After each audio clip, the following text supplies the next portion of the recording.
When it comes to the Titanic, we have all heard the stories of the selflessness and sacrifice of the brave men. How they stayed at their posts to the very end, loaded their wives and children into the boats, and then stepped back to meet their fate.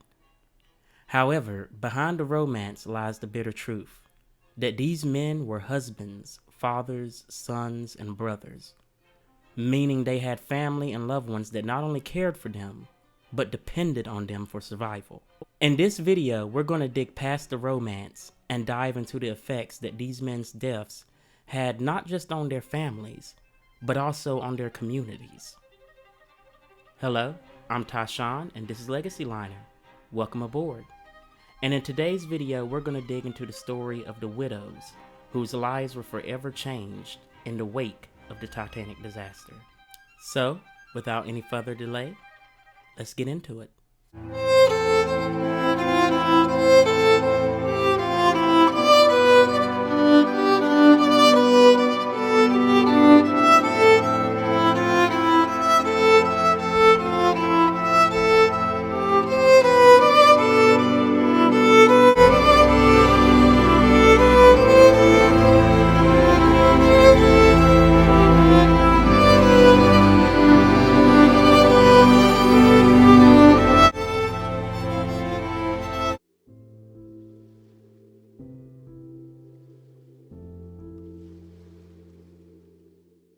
Once these women and children would have been rescued by the Carpathia, it was said by Captain Ronstrom that there wasn't a lot of commotion in the beginning. It seems like it was a very quiet, very surreal type of feeling. And there was other survivors who remarked on the same thing. It wasn't this chaotic, noisy scene. It was just this very surreal calmness that seemed to be over everyone. If you've ever seen the movie Titanic, the scene where Rose is being rescued, I think that did a very good job of representing what the survivors said it was like. It was just this quietness where everyone was trying to process what they just witnessed. And a lot of these women, once they were rescued and on board, they were trying to figure out what happened to their husbands. Ruth Becker, she remembers seeing all of these women lining the Carpathia's railings, trying to look for their husbands and figure out what happened. Since it was so dark that night, a lot of these women, they couldn't really see the details. They just heard the screams and the cries of the people. And there were a few of these women that just assumed that it was the firemen and the crew that were left behind for the passengers. And so they still had hope that their husbands had gotten into a later boat. It wouldn't have occurred to them that the Titanic didn't have enough lifeboats for everyone on board. They just thought it was the women and the children were getting into the boat first, and then the men were going to get into the later boats. So these women, they really didn't fully grasp that there wasn't enough lifeboats on board for everyone until later on in the morning, whenever they saw how many of the men were not rescued. So as the rescue operations progressed and they saw more and more survivors coming on board and less men being in these boats, it really would have occurred to them that, oh my goodness, my husband might not have survived. And then the reality would have crept in that those cries that they heard echoing over the dark North Atlantic waters just a few hours earlier, it wasn't just the crew and the firemen, but it was also their very own husbands and fathers and sons and brothers.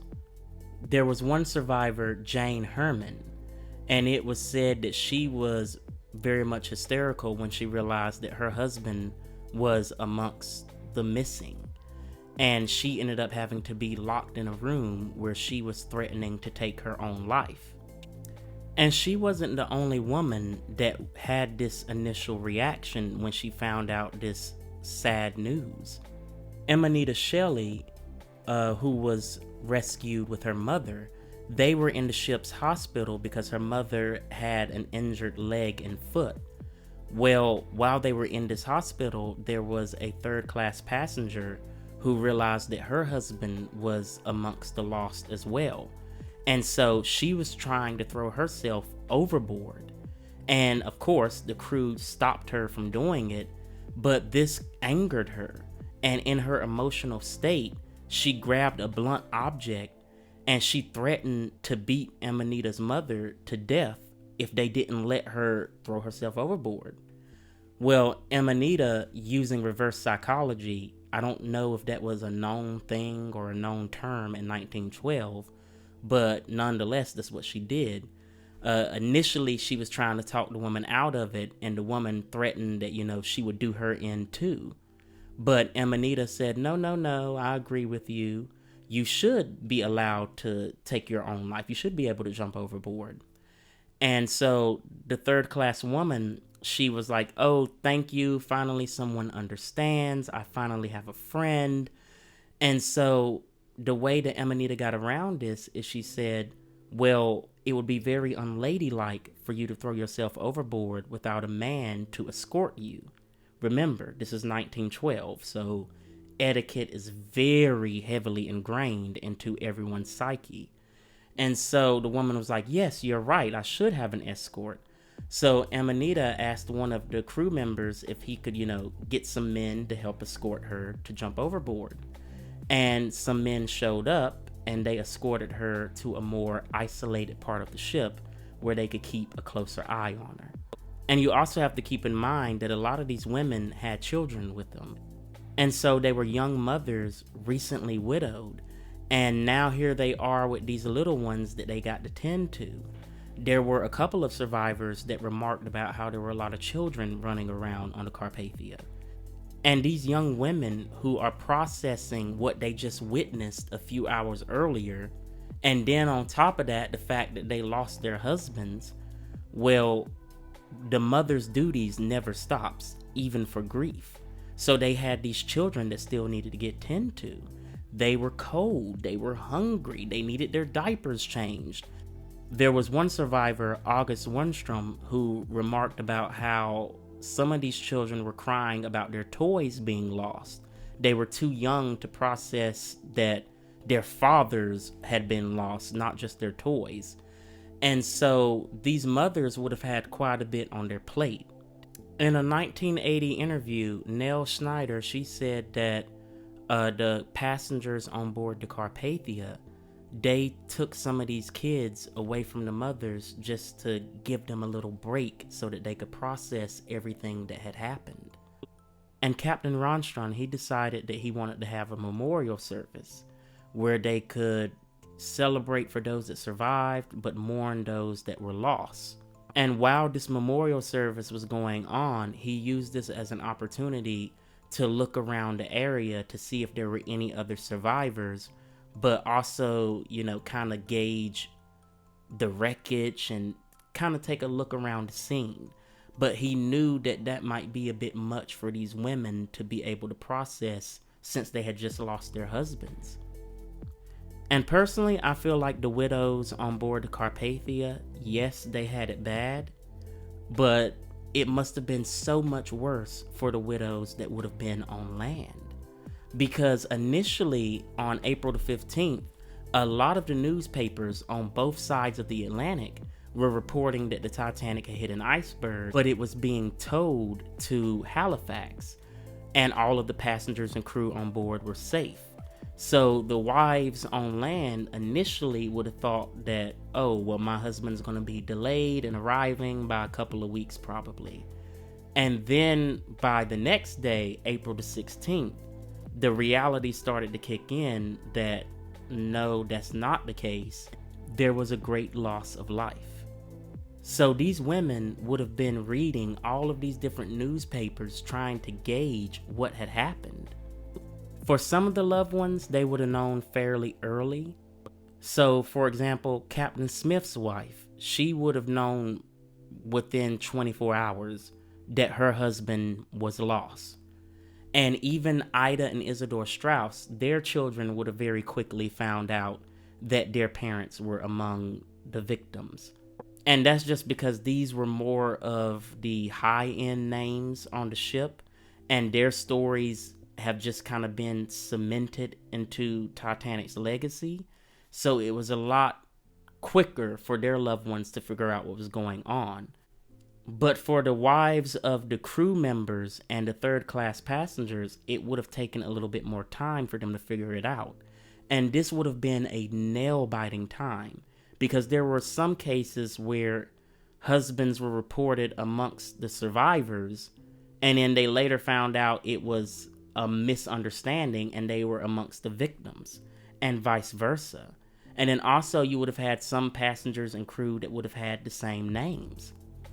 On both sides of the North Atlantic, you would have had crowds gathering outside of the White Star offices where they were trying to figure out what happened to their loved ones. Vincent Astor was reported to have gone in for news of his father, but when he found out that his mother-in-law was amongst the survivors and it didn't have his father's name listed, that answered that question. And he was seen walking out of the White Star offices looking emotionally distressed. There would have been mothers who would have had all of their children with them. They would have had a child in one arm holding another one's hand, having the other children hold on to the hem of their dresses as they're walking to these offices, trying not to lose them in the crowd, because these were large crowds that were gathering for this news.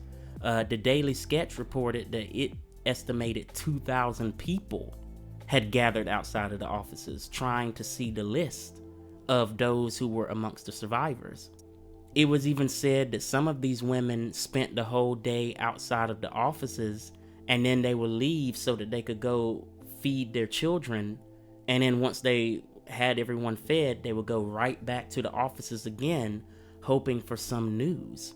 And this is 1912. This is in the days before cell phones or FaceTime or anything like that. The only way they would have known who survived is from these wireless messages that were being tapped out from the Carpathia. And it was a process. It took a long time. You got 700 names that you're trying to slowly tap out in this wireless. And even the president himself, President Taft, he was trying to get news about his friend, Colonel Archibald Butt. And whenever he had a message sent, asking about him, he got a very brief response. Colonel Archibald Butt was just not on board. And one of the other things you have to keep in mind is that for a lot of these women, their families were immigrating to America. So they were in a foreign land. Some of them didn't even speak the native language. So these families who just lost everything except for the clothes on their backs are now in a completely different country, having to figure out what their next steps are going to be. And for a lot of them, they just simply chose to return home. This was true for the Hart family, the LaRoche family, the Brown family, the Dean family, and many more. Because now that they lost the man of the house, it just seemed pointless to continue on. And they wanted to be surrounded by family and friends and people that they knew and loved. So a lot of them just returned back home. Southampton was hit the hardest. There were over 500 people who were members of the ship's crew who were victims of the sinking. There were streets where multiple people had died in the sinking. There were some women where they lost their lover, but their brother survived, or they lost their father and their husband survived. So it would have been a rather difficult time for not just these women, but for the communities as a whole. And what you have to keep in mind, losing that many people from one community, it has a very deep impact. Julie Cook, she has a book that talks about the Titanic widows, and she goes into detail about how a lot of the families that were there, they were already living paycheck to paycheck. Times were very hard. It wasn't uncommon for some of these men to pawn their best pair of shoes to hold the family off financially until they got back with their wages from working out at sea. And the community of Southampton would have already been heavily impacted by the coal strike.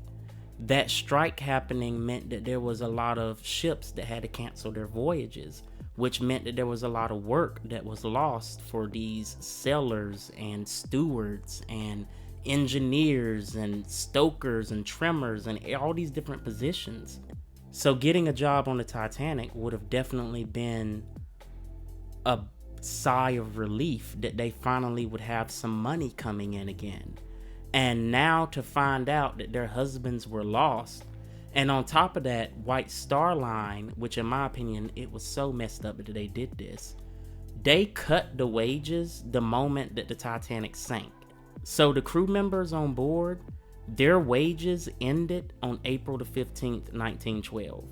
Even if you were a survivor and you continued to help passengers throughout the time on the Carpathia, and a lot of the crew members did do that, it didn't matter. They cut their checks on April the 15th when the Titanic slipped beneath the waves. So not only would these women had to have dealt with the fact that they lost their husbands, and as Esther Hart described her husband Benjamin, her best friend, they also had to deal with the fact that they lost their breadwinner, and this is in 1912. There weren't a lot of good job opportunities for women. And so losing a man that was providing and protecting, that was devastating for them. And husbands in those days were not just your providers, they were your protectors as well. And so these women would have had to worry about not just managing the finances, but being taken advantage of by sleazy people that saw this as an opportunity. I used to work in a hardware store, and I remember it wasn't uncommon for me to get women that would come in, older women, and they would tell me, hey, I need to get this for my house. My husband normally handles this, but he just passed away and I don't know what to do.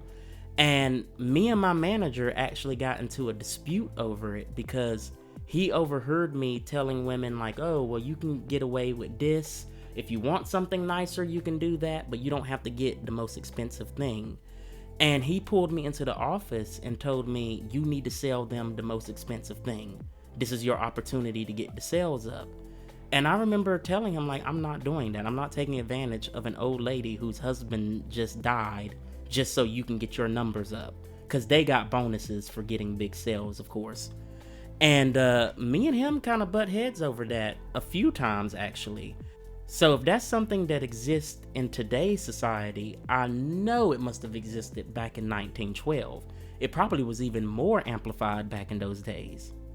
And the sad thing about grief is that the world does not stop churning because you're grieving. Rent is still going to be due. Your children still need to be fed. They still need clothing. And so these women wouldn't have had much time to even process their emotions, because then they would have had to start figuring out, well, what do I do now? How do I move forward without my husband? And different relationships had different dynamics. There would have been some relationships where the women would have handled the finances even though their husbands were the ones that earned the money, especially for like the crew members. So the men would tell their wives, on this day, go over here and pick up my wages and pay whatever bills need to be paid. And the women would have done that, and they would have been very familiar with how to budget and finance everything because their husbands were out at sea so much. But then there would have been other relationships where the husband would have single-handedly took care of all of that. And now suddenly these women that never had to worry about finances or budgeting or paying bills because their husbands took care of all of that, now suddenly are being told, you have to figure all of this out. And having to process how to handle that on top of dealing with losing your husband in such a sudden and tragic way must have been very overwhelming for these women. There was one survivor, Emily Ryerson. She had got word on April the 8th that her son had died in a car accident. So 2 days later, her and her husband, they boarded the Titanic so they could go over and bury their son. Well, unfortunately, her husband was lost in the sinking. And so within a week's time, she lost her son in a car accident and her husband in a shipwreck. And amazingly enough, a lot of these women, they were able to pull through and find a way to make it. but it must have been one of the darkest chapters in their lives. Some of these women, they would have had to taken on doing laundry. And laundry in 1912 was way more tedious than today. You know, you had to do it by hand. And that was a very common thing that women would do if they needed to make some money. And so that's what a lot of them had to resort to make ends meet. And not just the women, the children too. There would have been sons who would have been focusing on their studies because their father was paying the bills. But now that he's gone, these sons would have had to stop in their studies and pursuing their own careers and just take whatever type of general labor work they can get to help their mothers pay the bills.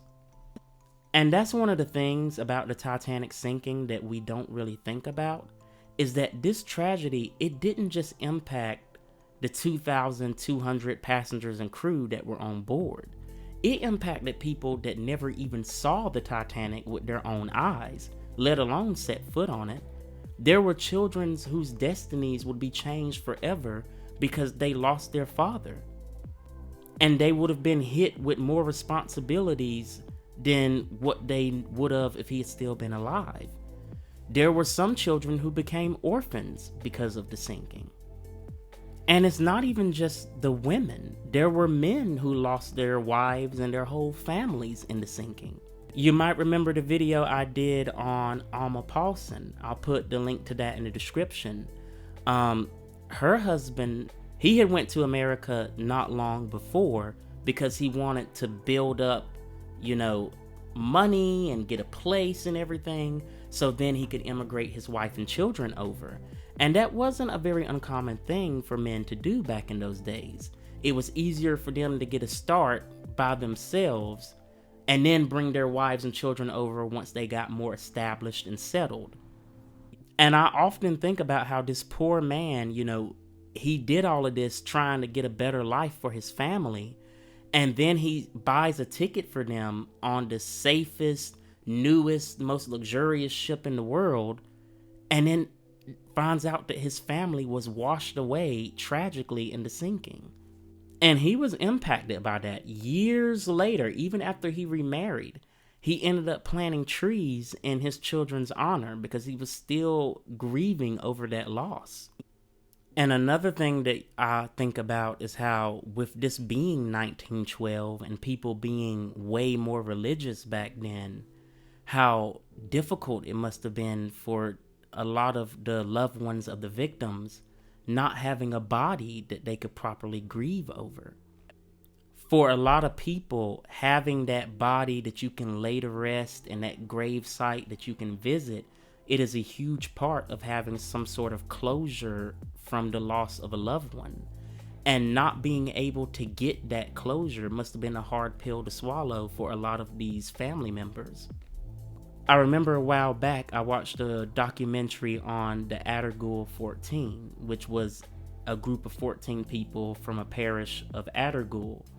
And 3 of those people survived and 11 of them were lost. And it was said that the families of the victims, since they didn't have a body to grieve over, they put white sheets on the bed and then put a picture of their loved ones. And that was how they had their funeral or their wake for their family members that were lost. And so that's one of the things that we need to be aware of when we talk about the Titanic. Yes, the nobility of the men staying at their post and staying behind and putting on a brave face for their wife and children, it was a noble act, and it was definitely a chivalrous, courageous thing that these men did. But we also need to understand that there were consequences that came along with that. Consequences that their wives and children ended up having to live with for the rest of their lives. We need to understand that losing a partner and losing a father, that is something that will forever change the trajectory of your life, as Eva Hart stated in one of the interviews that she did. And all right, that's my video on the widows of the Titanic. So for this video, one of the things that heavily inspired it was this book, The Titanic and the City of Widows It Left Behind by Julie Cook. It really goes into detail about how the wives and families of the Titanic victims were impacted, especially in Southampton. It really goes into detail about how the community of Southampton was affected. I might even do a separate video on that in itself. But it was definitely a good read. Highly recommend that book. I've been reading so many books lately. I'm actually kind of proud of myself. I've been getting off of social media and spending a lot more time reading, so I'm proud of that. And I also apologize if my voice sounds a little bit wonky. I am getting a cold. You know how you can tell when you're in the early stages of getting sick? I imagine that I'll probably be losing my voice within the next day or two. So I was trying to hurry up and rush this one out before I lost my voice. So I do apologize if it sounded a little wonky. So that's my video on the impact the Titanic tragedy had on the widows. Don't forget to like and subscribe. Thanks for watching my video. Be safe, and y'all have a good one.